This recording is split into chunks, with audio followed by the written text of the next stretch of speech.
All right. So welcome again to Military Guna TV. Thank you for joining.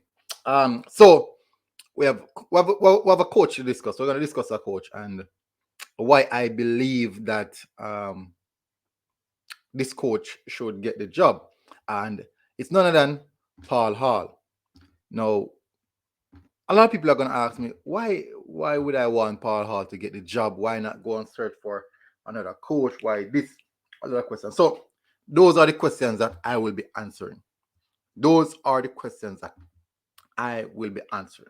Because a lot of people are asking me who I want to take over the job because I'm advocating for Tapa Whitmore to go. So um who do I want to take the job? Someone put up that, yeah, you can see it, but yeah, a lot of people are going to bash me feet same way. Me take a bashing. Time and time will tell. Time and time will tell. So what I want you guys to do, go down in the comment section right now and tell me which coach you would prefer to take the job. For me, it is Paul Hall. As you can see right there, Tapa Whitmore doesn't really seem interested in what Paul Hall is showing me. And it's not the first time, people. It's not the first time I've seen that. It's definitely not the first time. I've seen it happen a lot of times. I've had people in the stadium who are telling me that Paul Hall gesticulating towards Tapa Whitmore he doesn't even look that direction. And I've gotten information that for some reason they don't see eye to eye. I don't know why. I don't know why. Maybe maybe I'm just speculating. Maybe I'm just speculating. But that's how my mind is run. My mind is quite crazy. It runs wild because of information or lack thereof. All right, so the disadvantages of eyeing Paul Hall at this moment, we could definitely say that he's a part of the failing team, the failing technical team right now. We could definitely say that he's a part of the failing technical team right now. So we could ask the question, what else would he add to the team? What difference would he make to the team? Now, if you should hear other people speak about, and I'm talking about people who go to the match, who sit behind the dugout, you will definitely see and understand that these games are not being controlled by Paul Hall. Yes, I've been to training session and I've seen Paul Hall at the training session. He's taking 100% control of the training session, but on game day, Tapa Whitmore is the man who's on the sideline. And for some reason, I'm trying to remember a match where I see two of them working together. I just can't remember. I can't remember, people. I'm not sure if it never happened before, but at this point, I just can't remember. It can happen, but I don't remember it at all. So those can be the disadvantages of hiring Paul Hall at this moment. We could say that he doesn't have any first team coach experience at the national level. That's also a disadvantage. What else? Let me see what else. I'm trying to find what else, because there's not a lot of things, but I'm digging. So all right, so let's move away from that. Let's move away from that. We could also say that Tapa Whitmore core player might likely be his core players as well. I'm not sure. We could say, but let's move away from the disadvantage because there's not a lot. Let's look at the positives. First of all, he has started with the team since the beginning of this campaign. So that's one of the first positive. He has been with the team from the Gold Cup up until now. So he has a significant amount of game where you watch all the players. You would have seen every single member of that squad play, and you would have known their potential. He would have known their potential. Now, secondly, there would be no need for the JFF to be going right across the world searching for a coach whilst we have one right there.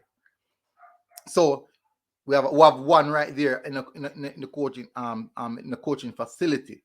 As I said before, that yes, he's a part of the fielding squad, but I have come to the understanding that he does not take control of the game day situation. And I've seen situation, I've heard of situation where changes were to be made, and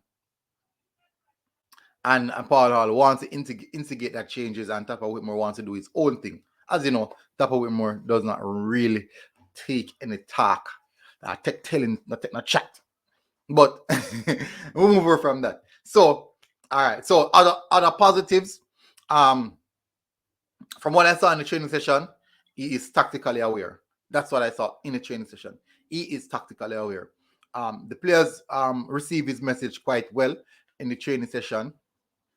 I'm not so sure about the motivation aspect because I've never seen him motivating the players. He's quite rigid.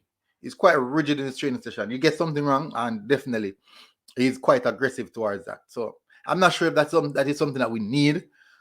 I'm not sure. Maybe our players are the type of players where they need someone to motivate them and a pat on the back, say, "Well done, try again, please." No, it doesn't necessarily seem like that type of coach. He's a more rigid one. So maybe if you miss a shot or something, it'd be more likely to one say, you need to get it right because you have to score that. Or more so, a coach would say, try again next time and we'll see how well you do. No, he's quite rigid in regards to that. So maybe I'm not sure if we will psychologically dive into people who literally force us, but that's who he is. He's quite rigid, in his training session. Very, very aggressive in his training session. His training session are quite serious. What else? Other positives. He knows the team, and definitely, I may assume that this is not his style of play. The long ball. From what I saw in training, these are what he saw in his training session. That's not his style of play. So when I see the team coming out and playing those long ball, I'm quite surprising because when I watch the training session, Paul Hall was taking control of the training session. I saw no long ball in the training session. The ball is actually moving on the floor. But that's for the one that I was at. That is for the training session that I was at. Other than that, the ball was playing on the floor. No. Secondly, as I said, and well, not secondly, I went through a lot of points. But people, he's my choice. He's definitely my choice. I hear other people putting in some names, some other names. I won't call any name. But the reason why I'm mentioning Paul Hall because I'm just bringing that out there to let you guys know that he would definitely be my preferred choice for the replacement to Tapper Whitmore as an interim. Until we can definitely find, because remember that he's already employed. So as an interim, I think that is something that we can work on. So guys, what do you think?